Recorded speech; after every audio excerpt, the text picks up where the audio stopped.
తెలంగాణలో kick boxing పేరిట పలువురు క్రీడా కార్యకలాపాలు కొనసాగిస్తున్నారని, అవి అన్ని బోగస్ క్రీడా సంఘాలని, వాటిని నమ్మవద్దని తెలంగాణ కిక్ బాక్సింగ్ సంఘం రాష్ట్ర అధ్యక్షులు రామాంజనేయులు అన్నారు. కరీంనగర్లోని మీడియాతో మాట్లాడిన ఆయన, ఏదైనా క్రీడా సంఘం ఏర్పాటైతే అది తెలంగాణ ఒలింపిక్ సంఘం, జాతీయ ఫెడరేషన్, భారత ప్రభుత్వం గుర్తింపు పొందినదే ఉండాలన్నారు.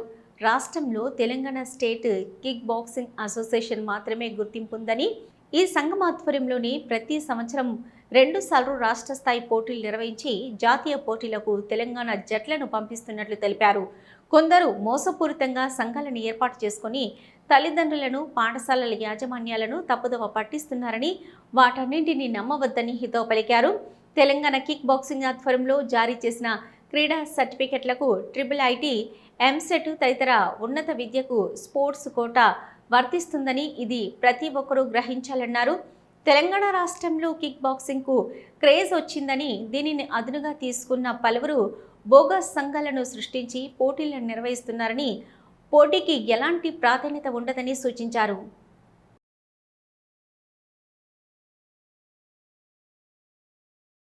ముందు కూడా ఒకసారి హైదరాబాద్లో ప్రెస్ మీట్ పెట్టడం జరిగింది.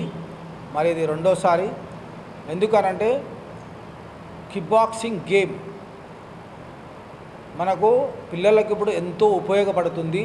స్టూడెంట్స్కు చాలా ఎడ్యుకేషన్ పర్పస్ కానీ, వాళ్ళకు అంటే జాబులు కాలేదు ఇంకా, ఇప్పుడు ఎడ్యుకేషన్ పర్పస్ చాలా మంచి పని చేస్తూ ఉంది. కాబట్టి దానికి సంబంధించిన బెనిఫిట్ ఏంటనంటే, మన చదువుకున్న పిల్లలకి ఇప్పటికీ మీకు ఆల్రెడీ ట్రిపుల్ కానీ, మన ఇంజనీరింగ్లో కానీ, ఇప్పుడు స్పోర్ట్స్ కోటాలో అన్నీ ఏదైతే ఉందో స్పోర్ట్స్ కోటా 2లో దాంట్లో మనకు ఆల్రెడీ సర్టిఫికెట్లు యూజ్ అవుతూ ఉన్నాయి. స్టూడెంట్స్ చాలా అప్పటికి దాదాపు ఒక 5 years కంటే ముందు ఇప్పుడు చాలా క్రేజీ వచ్చింది కిక్ బాక్సింగ్ గేమ్. ఈ కిక్ బాక్సింగ్ గేమ్ ఈ తెలంగాణలో ఇంత సక్సెస్ఫుల్గా రన్ కావడానికి అన్ని జిల్లాల ప్రెసిడెంట్ సెక్రటరీలు ప్లస్ మా ఫెడరేషన్ నుంచి మాకు సపోర్ట్తో పాటు మేము సక్సెస్ చేసుకుంటూ వస్తూ ఉన్నాము. ఇది మెయిన్ ఇంపార్టెంట్ ఏంటంటే, మనకు ఇంత సక్సెస్ కావడానికి కారణం కూడా ఏంటంటే, ఈ సక్సెస్ఫుల్ వెనకాలో కొన్ని మనకు బెనిఫిట్స్ ఉన్నాయి. ఏంటనంటే, ఇప్పుడు kick boxing sports certificate valid వచ్చిందంటే మనకు గవర్నమెంట్ ఆఫ్ ఇండియా నుంచి 2021లో రికగ్నిషన్ వచ్చింది.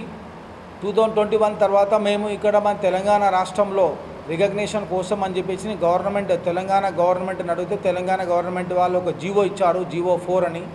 ఆ జీవో 4లో అలా రాసిన 10 points. ఆ 10 pointsలో అన్నీ మన దగ్గర ఉన్నాయి, కానీ ఒకటి